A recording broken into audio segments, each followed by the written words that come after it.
विगत वर्षों के दौरान आम लोगों में ही नहीं, किसानों में भी जैविक खेती को लेकर जागरूकता बढ़ी है, खास तौर पर सब्जियों और फलों की खेती में। और वर्मी कंपोस्ट यानी केंचुआ खाद जैविक खेती का पर्याय बन गई है।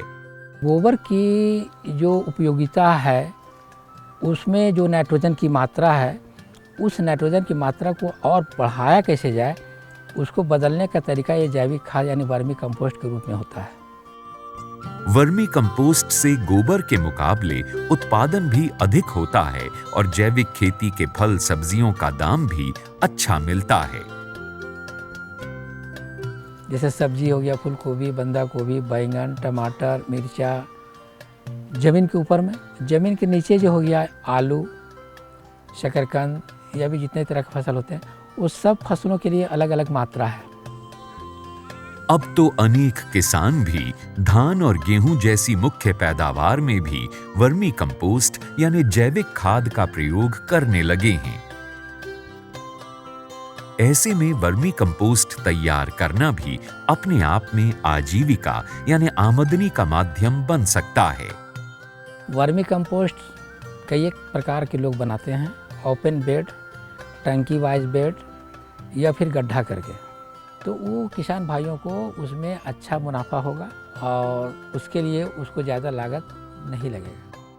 वर्मी कंपोस्ट यानी केंचुए से खाद तैयार करने के लिए ना तो बहुत अधिक पूंजी की जरूरत पड़ती है और न ही किसी विशेष तकनीक की आवश्यकता होती है।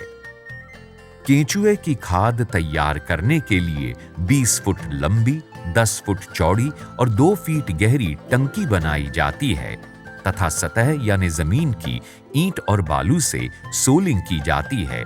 इससे गोबर की नमी रिसती नहीं है। मुख्य पूंजी इसमें गोबर ही है। किसान भाई का अगर अपना गोबर रहा तो गोबर की लागत तो उसका बच जाएगा। गोबर की उपलब्धता के अनुसार टंकी का साइज छोटा बड़ा हो सकता है।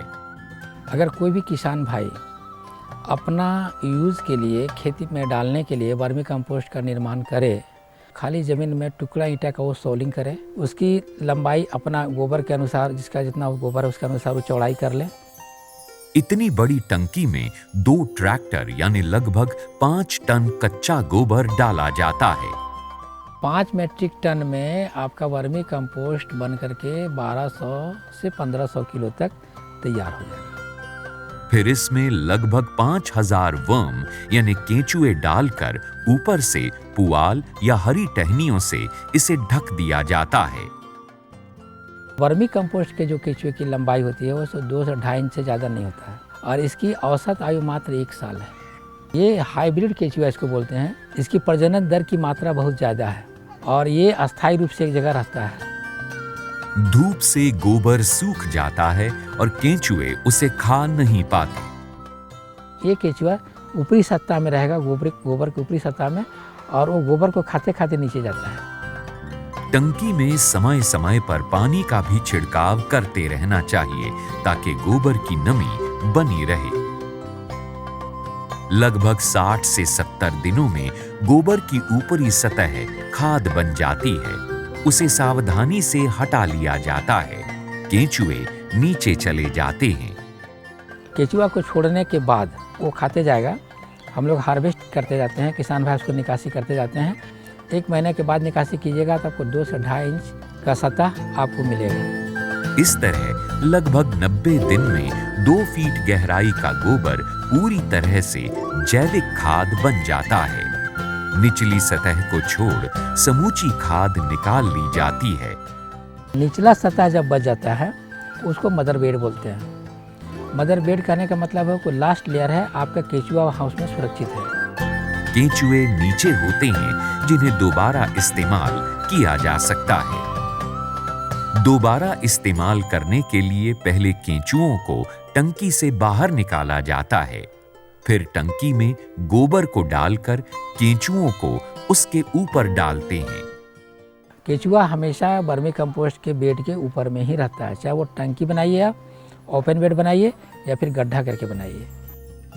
वर्मी कंपोस्ट तैयार करने में सबसे खास बात केंचुओं को चूहों तथा पक्षियों से बचाने के जरूरी उपाय करना है। धूप से भी, पानी से भी, जाड़े के महीनों में भी इसको ढक के रखना पड़ेगा, जिसमें केंचुआ ना मरे। केंचुआ बचा रहेगा तो वर्मी कंपोस्ट केंचुए के द्वारा ही निर्मित होता है। जमीन उपलब्ध है तो किसान मेड़ बनाकर भी वर्मी कंपोस्ट तैयार कर सकते हैं।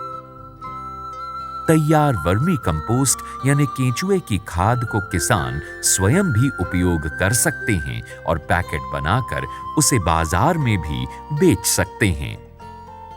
वर्मी कंपोस्ट या गोबर के द्वारा जो भी जैविक खाद हैं उसको डाल करके अगर हम लोग फसल तैयार करते हैं तो मिट्टी को हार्डनेस होने से बचाता है, मिट्टी में पानी की मात्रा सिंचित करने की क्षमता को बढ़ाता है।